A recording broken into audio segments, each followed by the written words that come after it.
Right. So is alternative medicine is cheaper, or alternative medicine doctors don't make any money? It doesn't make any profit?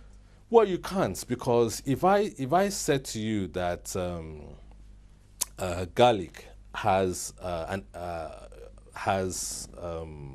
properties within it that can help kill cancer cells.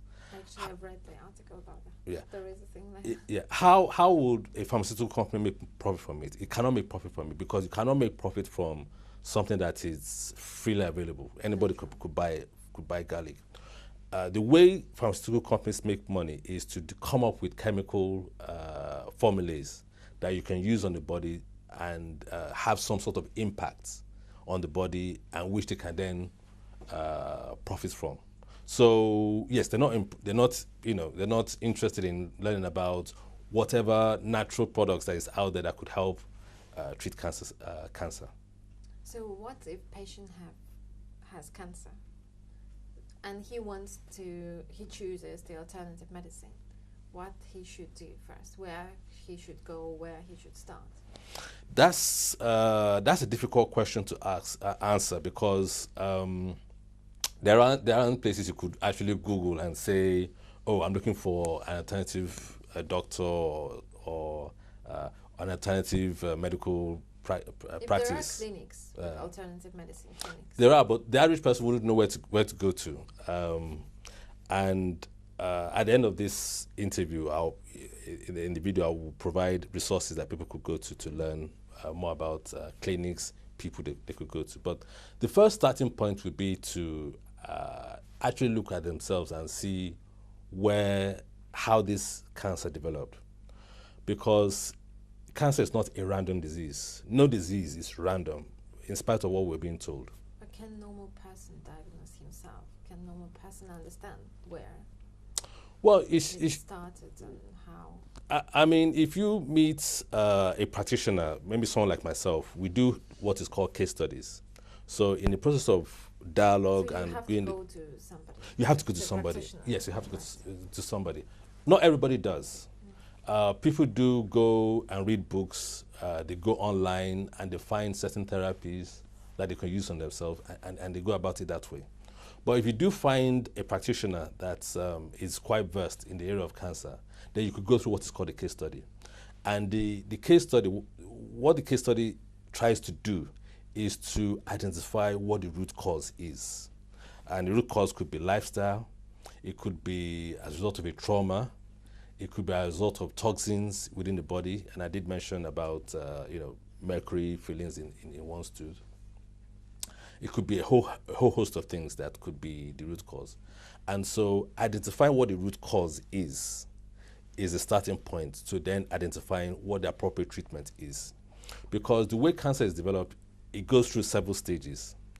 One stage is where, say, a trauma takes place. A mother loses her child, for instance, and that has caused an immense trauma and stress on the body. That in turn causes the immune system to deplete. So the immune system is not functioning as optimally as it should do. That in turn causes cancer cells, because we do all have cancer cells within our body, but our immune system is able to keep them at bay. So what has happened is that the cancer cells will now begin to proliferate and expand. And then you now have a situation where tumors begin to manifest.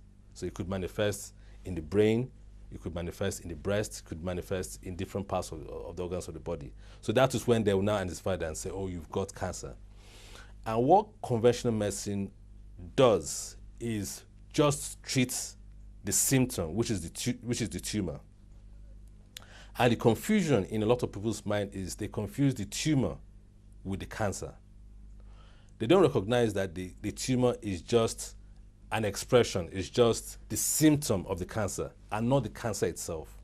So before the cancer developed, which sometimes could take about 5 years, you've had the trauma, you've had the depletion of the way the immune system operates, you've had the proliferation of cancer cells, and then you now have the tumor coming out from the body, could be the breast, as I said, or the brain, or wherever.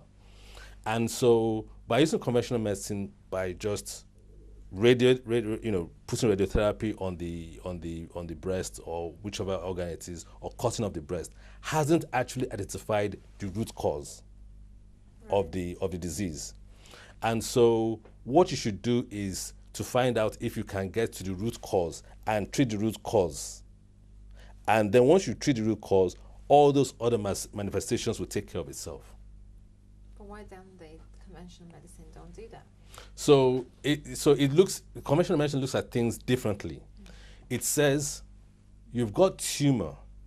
If you can remove the tumor, you will no longer be sick. That's a conventional way of looking at things. In natural medicine or in alternative medicine, we say, no, you're sick. That is why you've got tumor. And so you need to address the sickness, and so you no longer have the tumor. So it's looking at the thing the right way round, whereas conventional medicine is looking at the thing the wrong way up. So, for instance, if you have, if your house is burning, and you see smoke coming out of your house, would you go to your house and start blowing the wind on the smoke? Trying to get rid of the smoke. Right. That would be insane, because the smoke is not the fire. The smoke is the symptom of the fire. What you need to do is to address the fire that is raging. And more to the point, what you need to also address is not just the fire, but the cause of the fire. And so the obsession with tumors, shrinking tumors, attaching treatments only to tumors has been an obsession of the cancer industry for a very, very long time. And we need to now look at therapies that addresses the root cause of the illness rather than the symptom. Right. And do you have any statistics or numbers of cancer patients who turned from conventional medicine to alternative and it helped, they were cured? Okay. What I do have is if a person who, because here's what happens. So the person now gets to this point where they now have cancer. They go to an oncologist. They go for either of these three therapies, as I mentioned. Maybe after 5 years, they are cancer-free, or maybe they're not. And sometimes, if they're not cancer-free, then possibly what has happened is that the cancer has spread beyond the original place it was found. It has spread to other parts of the body. And at that point, conventional medicine will say, well, there's nothing we can do. Just get ready for that. It is at that point that those who go to alternative medicine do only that when they're at that point. It's very rare in the West where a person gets cancer and they go alternative straight. So people choose alternative only when they're desperate. When they're desperate. Yeah. So looking at those who go to, if you go to alternative medicine first, you're likely to get a cure rate of 90%. Because it's far, far easier to treat somebody who hasn't been damaged by chemotherapy and hasn't gone through all the trauma and the treatment that conventional medicine has. And so the cure rate for that person could be as much as 90%. The cure rate for somebody who has been sent home to die is about 50%. Possibly a bit higher if you go to these clinics I talked about in Germany. I think they have a very good cure rate, but could be about 60%. Now, I've heard people say that that's not impressive, that, that means, only half survive and only half, don't survive. But bearing in mind that the amount of damage that this person would have had and the amount of depletion of their immune system, depletion of the damage to non-cancer cells, and how sick they would have been before they now go to alternative medicine. So alternative medicine for people who have been sent home to die and having a 50% result is quite impressive. So you're going from somebody who has 0% to somewhere where you're now getting a 50% cure rate.